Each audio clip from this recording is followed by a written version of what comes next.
Hello, and welcome to the Unlock Your Life Purpose Summit. I am your host, Lorna Moon. Today, we are welcoming Tom Meyers all the way from Belgium, which is a fantastic country if you haven't visited it yet. Tom has a very interesting story. He started his training as a chef, realized there were certain things about chefing he did not like. He became a waiter and sommelier in some amazing hotels and on the Queen Elizabeth II cruise ship. And he had a whole bunch of other stuff happen in his life that I'm going to let him tell you about. But he's three questions saved his life and gave him a sense of purpose. And that is a big part of why we're talking with him today. Today, Tom is an osteopath. He's a body-centered stress coach. He's a space enthusiast and a TEDx organizer, and he's an author of a book that he'll also tell you about. So let's welcome Tom. Thank you, Lorna. I'm so happy to be here and that you find me to share my story, living on purpose. That is such a wonderful, that's something so wonderful to happen today. Yes. So awesome. So I gave our audience just a little brief intro. So why don't you start by telling your story? How did you get to where you are? And don't leave out the part about chef school and pancakes. Make sure you tell them about pancakes. Pancakes, yes. But a little bit later, Yes, not right now, but make sure we get that in the story because that's such a great story. Yes. So I'm born in 1970, so I will be 50 years this year in September. Wow. And was born in Antwerp, and apparently from when I was a young boy, I wanted to be a chef. That's what my parents told me. From as soon as you could talk, you said you wanted to be a chef, and I believed them.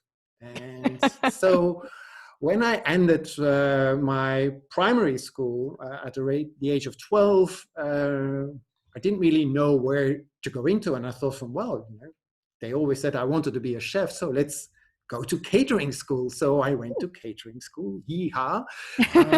And my cousin was also there. So that was, when she does that, I looked up to her and she said, when she's there, that must be good. So I'm going as well.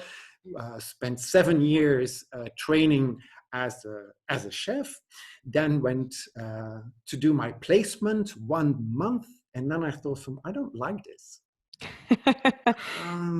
You imagine going to school for 7 years and then finding out, I don't like this at all. Yeah, but I thought, the knowledge acquired, which is what you do, you look back and you have gained some knowledge on the way. I said, but actually what I really like is to be waiting onto people. I'm going to switch sides. Instead of being in the kitchen, I'm going to be the front and going to the restaurant. So I started working as a waiter. Mm-hmm. And that really was more my thing, the contact with the people, the talking, but also there is a different environment. You have much more people. In the kitchen, you have this fixed set of people. And when 1 or 2 people are not really at your liking, you're stuck with them. So. Yes, you are. You can't escape. And in the restaurant, you have far more flexibility, far more people that coming and going. So it was quite nice. Anyway, I also did a year of marketing because I thought I need a little bit more. I don't know, and failed all my exams. Failed all my language exams, even English exams. I failed that every year. Wow. Well, you don't sound like you failed your English exams. No, but so I know loads and loads of failures. But at the end of the day, failed. I did my tail between my legs. I went home. I was so scared of my dad. What is he going to say? I really thought that I had studied well that year for the first time also, and failed. And my dad, when I came home, I was petrified. My dad was not a very easy person to talk to. And he, on some occasions had already addressed that he was not really so proud of me, that I was good for nothing. Aww. That, in the story, there's a lot of things that influenced me to not really give me any confidence in life. So going back then that you failed with already a dad that considers you useless, and at that time, at a particular moment of time in my life, very different now, I have to say. He's great dad, love him to bits. Oh, good. I'm glad to hear that. Yes, and some of the things that happen to you are actually have a purpose and meaning later in life. Luckily, I was able to see that. So that's between brackets. So love you, Dad, when you're watching. But at the end of the day, I went really scared. And he came up with, well, Tom, you always wanted to work on a cruise ship. Why don't you apply? And I applied, but the ships that I applied for were not really ready. They needed welders to make them. A little bit early to be working on the cruise ship when they're not done yet. Yes, very difficult. You find a full story in my book, but I needed to do something in between, because the guy said, call me back in a couple of months. So I went to England to improve my English.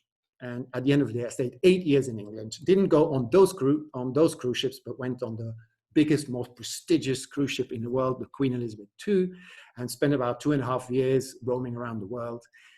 In that 8 years that I was in England, also backpacking for 8 months, and then also once for 7 months and a couple of months in South Africa. So let's say that 8 years I spent roaming the world, coming back, working in hotels as a waiter or a sommelier, and then going back to around the world. And that sounds fantastic. I'm jealous. 8 years of globetrotting, and those were my wandering years. Not planned in many ways. It just things happened. Mm-hmm. Very okay, let's go there. It had no meaning, no sense, till that episode of my life ended. Mm-hmm. When I was around 28. That's when I came back to Belgium, because my friends group had shifted back to Belgium. So I said, I'll go back. And did one job selling wines, didn't work out. Then a friend of mine called, said, Tom, what are you doing at the moment? I said, well, not really much. I just, finished this job, didn't continue. Why don't you start a gourmet deli like me? He had a very, very successful gourmet deli. He wanted to expand, and I was a friend of the family with the same diploma. And he said, you can do that. We even have found a shop that you maybe could think about to take over. We will help you. We will help you with the products, with the marketing, with everything. Wow. And it's like, wow, this sounds like great, right? The God-given sign from this is what you need to do. Yes. Mm-hmm. So I'm 99.99. I opened that shop. 99.99, just before my 29th birthday. Wow. And 2 months later, I was depressed, suicidal. Oh no. Yeah. It didn't work out for me at all. So in my image, here I got the biggest sign in the world. Tom, this is for you. This is a gift. Yeah. Take it. And I was seeing his big house, his beautiful wife. I was seeing the success he had in the community. And he had also a big motorbike. He was a businessman that made it. He was the same age as me. And so I thought, what he can have, I can have as well. Yeah. Not really. Living somebody else's dream is not your dream. And that, I ran face first against the wall, and it felt like the infinite amount of times that it's like something is given to you and then the rug is pulled out of you, from under you. Yes. So you do something and you think it's great, and then a couple of months later, bam. And this was all the time. It's like, even though with all these travels and everything I did, there's been moments in those travels, even on the ship, that I had to come home because of a breakdown, or sometimes something happened that really shook me to the core. And so you have this boom, boom, boom, boom. And it seems to be more on the bottom than on the top. And for me, I was thinking at 29, if that is life, it makes no sense to me. Because I feel that life, you must somewhere evolve, even if that's true or not true. For me, that was a feeling that I have, there must be some kind of evolution, there must be kind of sense, there must be more to this. If there is not more, life doesn't make sense and I'll step out of it. Because I don't know, I'm not, I don't want to live in pain. No. I don't really want to be flagellated. Oh, that's so nice. No, not at all. No, it's okay. Yeah. So, and I felt there must be more for me, but I just could not find it. Okay. 29 was also the first time that I talked about my problems to someone. That was the local pharmacist, Murray. And first time in my life, at 29, I actually talked about my personal problems. Before that, never done it. Been the counselor for many people, even my mother, but at 29, I had never, ever talked about it. Wow. And nobody knew how I felt. Wow. Only my dad found out how I felt or how I've been feeling at that time and before when he read my book in 2018, before publication. He had never known my suicidal tendencies, my depression. Nobody has known that except for 2 people. Wow. So that's my start of living on purpose. Marie listened and she gave me a telephone number of a lady, which she's an astrologer, but what we would call today a life coach. Okay. Astrology is a means to, it's not about divination. It's about bringing, for me, she's a counselor that gave me the right questions, the 3 questions that saved my life, which I could futurize myself. Wow. And the steps, so here I am. I have a business that's failing. I'm not so well in my skin. I didn't believe that anybody could help me. And that I was sick because, normally at that time, 20 years ago, coaching was not that didn't really exist. You went to the psychologist or the psychiatrist. That was for my mother. She was ill, not me, so not for me. Yes. Yeah. So at one stage, I decided, okay, I'm desperate. I'm going. Made an appointment. And in 3 sessions of 2 hours, my life changed. And there is in 3 months. That's a period of 3 months. And what happened was, and this is what I like to share with the audience. You have the past, and you're looking at your past from a certain perspective. First lesson I got was change your perspective.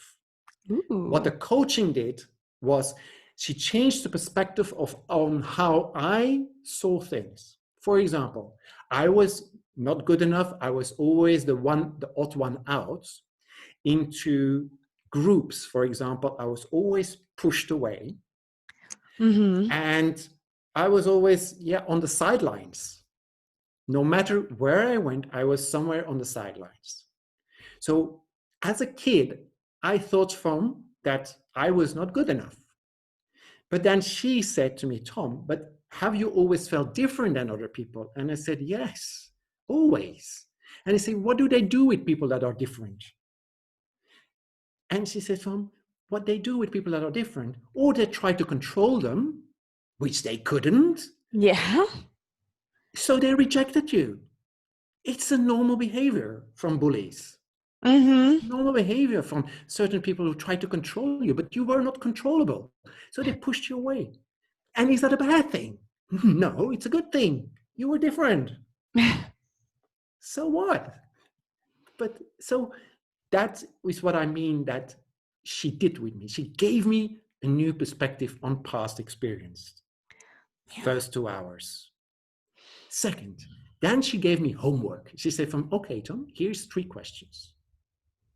And these 3 questions summarized, because they're a bit longer, then is tell me what you admire in the people around you.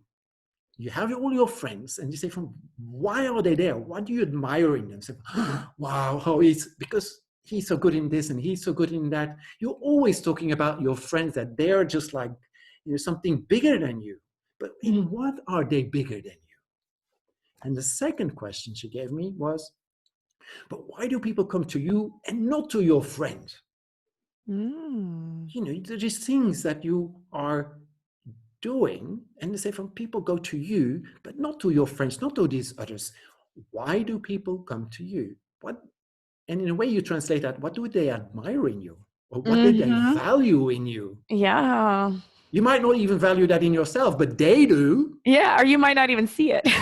Yeah. And the third question is, okay, you have these past experiences, all this traveling in your life. What have you already done where you say I wish I could do this forever? Yeah. These 3 questions I went home with, and depressed and business and whatever, you just don't want to think about these things. But the great part was that 4 weeks later, I had an appointment.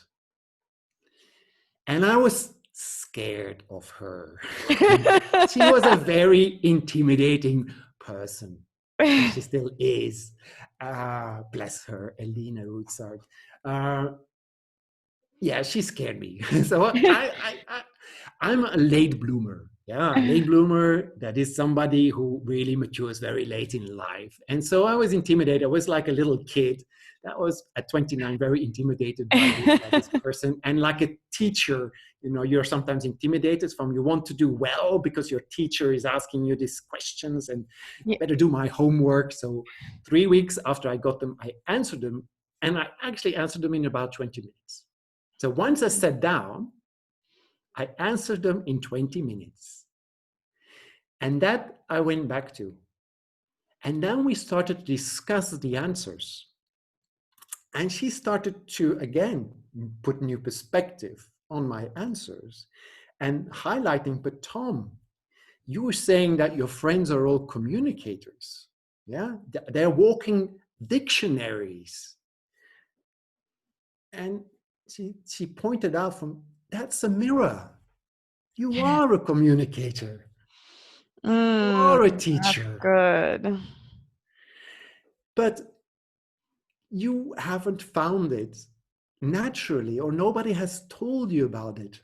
But you are telling me in some of the experiences, because it was linked with the third question, where I was asked what did you do where you were, where you thought or felt, I want to do this forever. There have been moments where I created a workshop on how to taste wine. So I did a lot of research before internet. So in books, that's not so long ago, in books, you went to look, you compiled a text, I compiled a methodology, and I gave that at the end to friends and family. And I thought, I was so scared and nervous to talk to people for the first time. And I had written it all down, what I had to say, and I never looked at the paper. Never. It just 1 hour, bam, and then the workshop. And it was 3 hours of joy. Yeah. So she said, so you say you're not a communicator, and there you said you actually enjoy that and want to do this for the rest of your life. Yeah. Bring these 2 things together and say, you see, there is a communicator in you. There is a teacher in you, because I was helping them to taste and to put the ideas and the techniques I developed into practice. Ba-bam! I would never, ever have seen that in me. But she helped me with the questions and then perspective on the questions. It came out that within my potential, there was a therapist, a communicator, a teacher, a researcher, and somebody who needed traveling. Meaning, in my shop, I was 7 days on my own. I lived there, I worked there. I could not go out because you had perishable foods. So my life, from being a world traveler, now you were in a shop. yeah. It's the worst thing in the world for you. And I didn't know that was important to me. No. And suddenly, just through these questions and through the perspective on the answers, I suddenly found how important movement is for me. Mm-hmm. So, and then after the 2 hours that discussed, she gave me another homework, of course, as she does. And she gave me a question. Now, Tom, imagine an ideal day in 20 years' time. In 10 years' time, sorry, 10 years' time. And with that, you go home and you, again, I always have to come back. So you are not feeling well in your skin. The future is something alien. Yeah. You're trying to survive today, tomorrow, you're trying to do your best. And, you know, you have these tendencies where you think, it's not going very well, sorry. But still, I was scared at first. So 3 weeks later, I started to sit down and was motivated enough to respond to that. And what came from it, okay, here I have found that there is 5 key words that make me vibrant, that I'm born with. And then there must be something purposeful to do with that. If I'm born with these talents, with this potential, why? So wouldn't it be more meaningful that if I put them into a life, wouldn't my life make more sense, have more meaning, and feel purposeful? So I wrote, I'm a therapist. I developed my own approach. I've written a book about it, and I'm asked around the world to give presentations and workshops. I went back and she said, what are you waiting for? So the rest of my life since I've dedicated to making that reality. Wow. And which has helped me to focus and to say yes to opportunities and no to the ones that were leading me astray again. Like another deli. Yes. And sometimes in the beginning, for sure, I was doing things still that taken me away from it. Mm-hmm. But when then things started to be again in friction, that I felt something is not going right here, and I don't know what, I could reference this to, am I still realizing me as a therapist, as a communicator, as a teacher? And then I suddenly thought, no, I thought it was taking me there, but it didn't. Mm-hmm. So stop, realign, go. And I explained that to the people I was working with at the time, why I stopped. And the great thing is that people understood. Yeah. And they were in admiration that you were so clear. Oh, yeah. Because that takes guts. That takes reflection and guts. And they were like perplexed that, wow, he's thought about this. So I didn't say just stop. Yeah.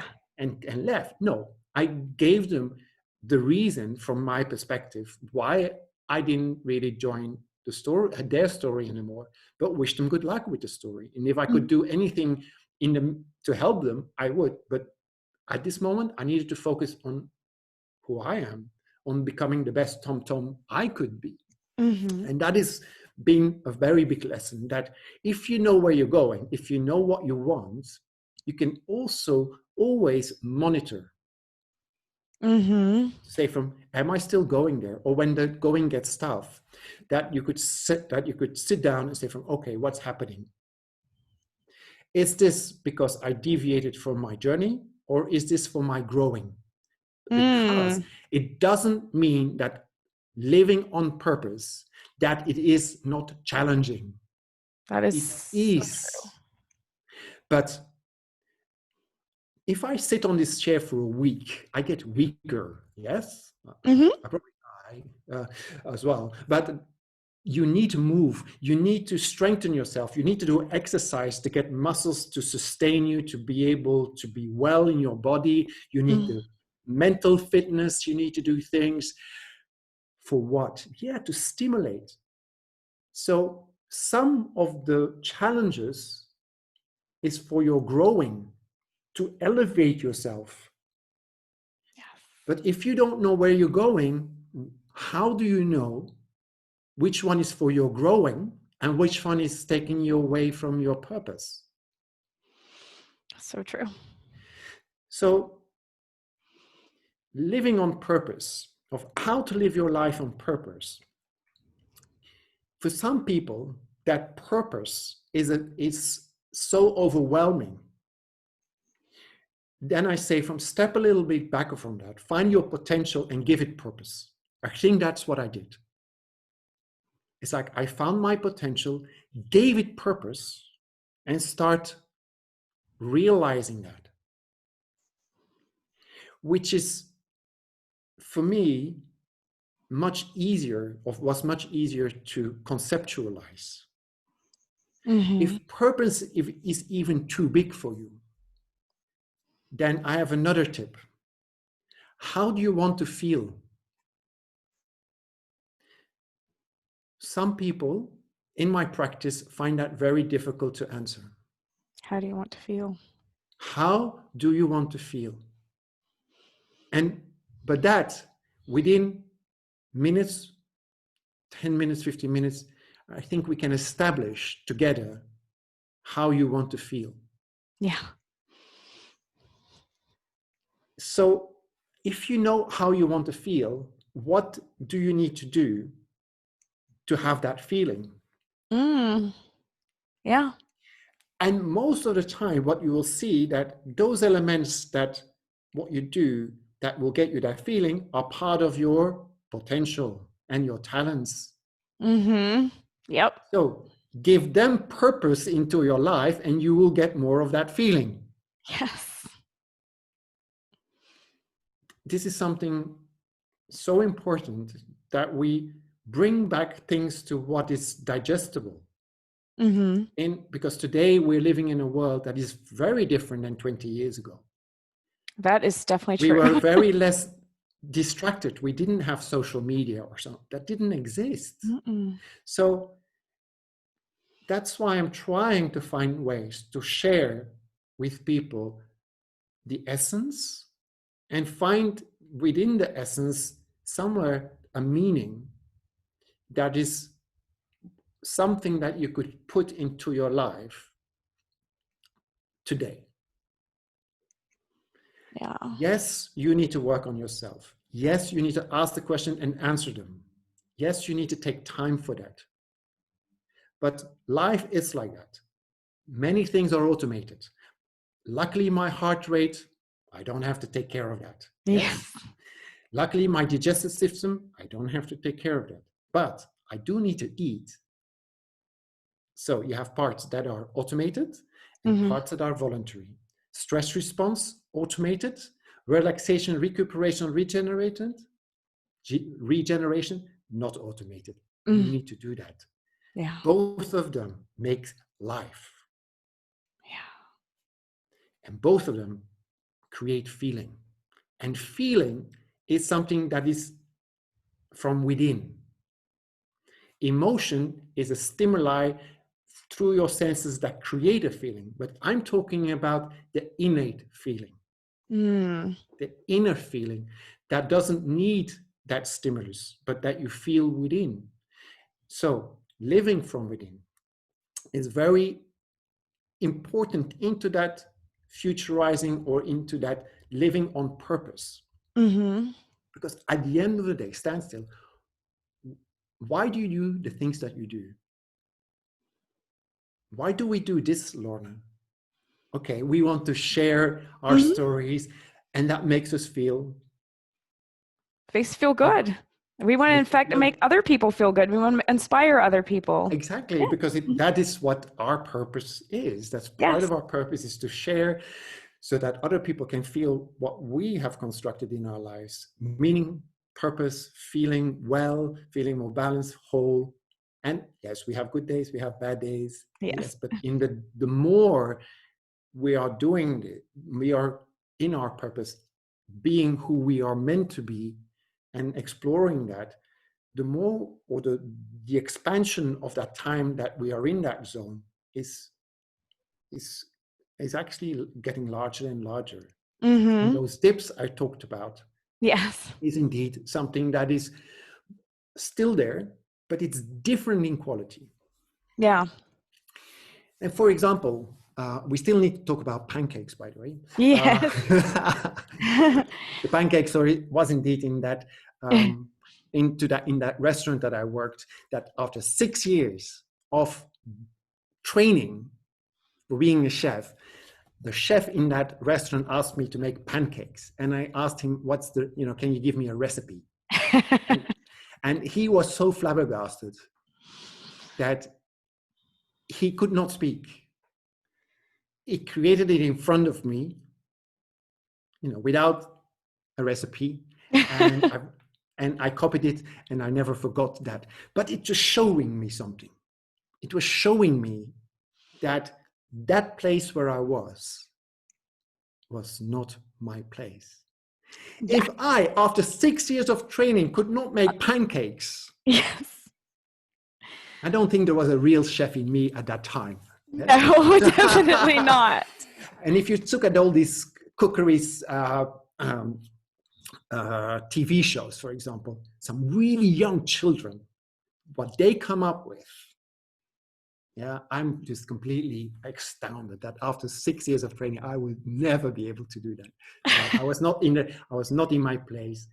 That pancake recipe was really for me sort of an eye opener. That Tom, no, You're not supposed to be here. No.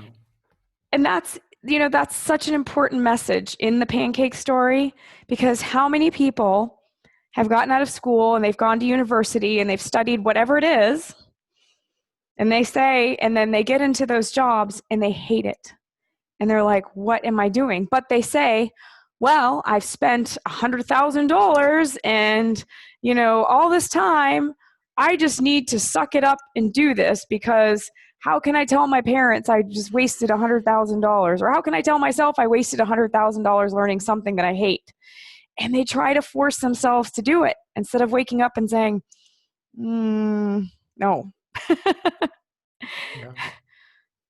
Turn those skills you learned into something else. Just like you were able to find, even as you started your career, and you did take some of your skills from catering and to do something you did enjoy. Yeah.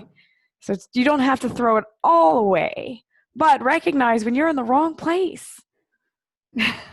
Yeah, and my friends love to come for dinner. Yeah, I bet they do. I can cook, but not in that environment. No, but your friends aren't sitting here, demanding like, when's the food ready, Tom? If your friends come for dinner, then they're leisure, they're having some wine, they're having conversation, exactly. And the food's ready when it's ready. They're not looking at their watch and saying, I ordered 15 minutes ago, where's my soup? No. It's also for a lesser number. It's only about 15 people max or something. Like yes, that. Not hundreds. So, but that pancake story is an illustration. It's silly. It's a moment in my 50 years that maybe took 5 minutes, but I remember it and I can place it, and it's so rich. And I wish really that people start to look at these little things they remember and they think, from why do I remember that? What does that reveal about me? Mm-hmm. And that can be really enlightening. And living on purpose, or creating purpose in your life based on these learnings, is very, very satisfying. Yes. Definitely. So exciting. There's so much good knowledge in your story. Thank you. So much good. It's just so much wisdom for people. You know, doesn't matter how much money you've spent or how many years you spend training. If it's the wrong thing, it's the wrong thing. Yes. And there are always elements that you will take away from that. Yes. And even still today, I'm an organizer of a TEDx event. And due to the coronavirus, we have postponed it to October. But now we are thinking to make it live, an online event. And in many ways, I'm quite happy because an online event is like a buffet. You prepare everything in advance in a very controlled way, and you can make it in the details. You much more control of that, and I quite like that. I'm quite a detailed person, but I don't drown it.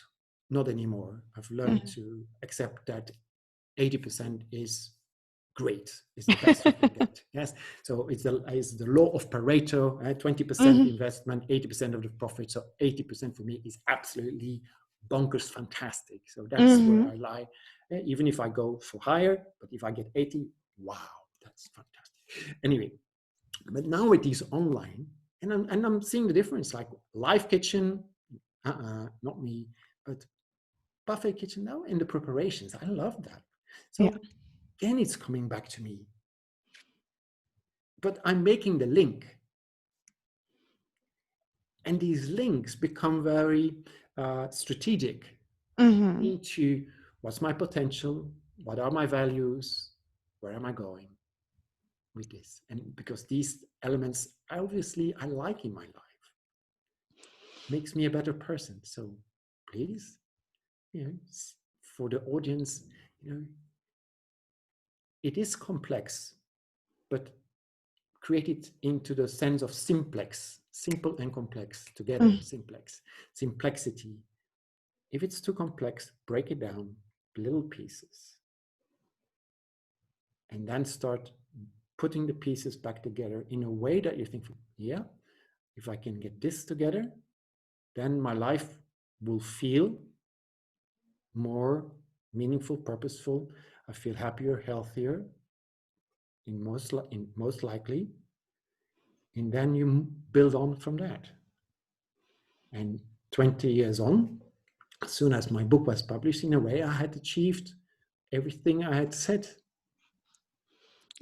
before. So now I'm creating a new story. I'm creating my future history. I'm creating something that I'm looking forward to achieve, increasing the potential that I have, and some other potentials that I've learned recently, I've added to the story. And now I'm creating that new purpose, which is only a continuation of what I've been doing for the next 15 years. So, and I love that. Okay, I'm very logical, very structured and so forth. And some people who are more artistic, they probably find that, oh, too much, blah, blah, blah. That's fine. Paint it then. Paint it, draw it, doodle it. Yeah, use your creative side to do something the same. At the end of the day, I think creative people, or more left brain, right brain, whatever, we all want to feel the same. Yeah. We want to feel happy, meaningful, purposeful. We want to feel light. We want to feel in our element. How do you get there? Break it down. Song, break it down. Yeah. Break it down. I love it. I love it. So, Tom, I think you had a couple things that you wanted to share with our viewers. I do, yes. Well, I would like the audience to go to my Facebook page. So it's. And I will have a little button below. There'll be a little button below this to get there. Futurize yourself. And I feel like if some people really want to have a chat with me, just to talk a little bit more about what I said, then leave me a post on my wall, and then I will select some people from that and make an online call with them. I would like to offer that to people, because sometimes, yes, you hear things, but if you have to go a little bit further, let's say 3 people can contact me that way. So I'll select from the person that I think has the best reason why they want to talk with me. Okay. But for the book, for example, and Lorna will put it also onto the website. Yes, there will be 2 buttons. One for the book.